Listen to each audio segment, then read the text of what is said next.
Yet another simple cheese to make is ricotta. Just 4 simple ingredients, and you're going to see how to make it here on Cook Like a Bastard.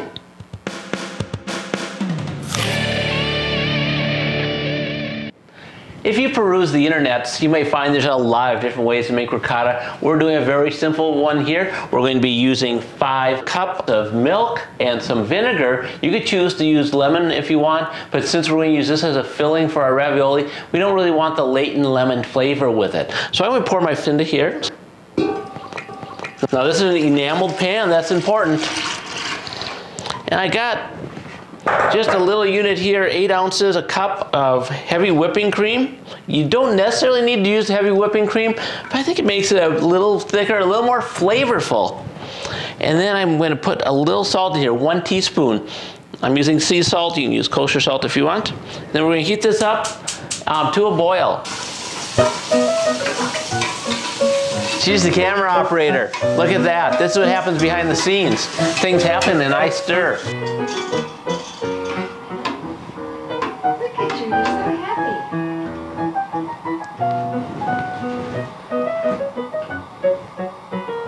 So after several minutes and occasionally stirring, the milk comes to a boil and we turn it down. And I say down, I mean off. Does this, and we're going to pour our vinegar in, and we have 3 tablespoons in here. I'm going to stir that in, and we're going to make the milk curdle. We're going to get some curds and whey.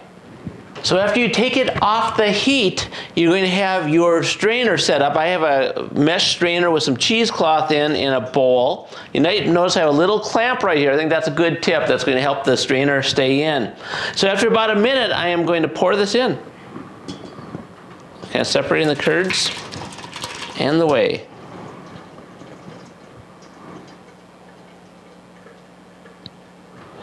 And then you're going to let this sit for about 25 minutes to a half hour after you put it in here.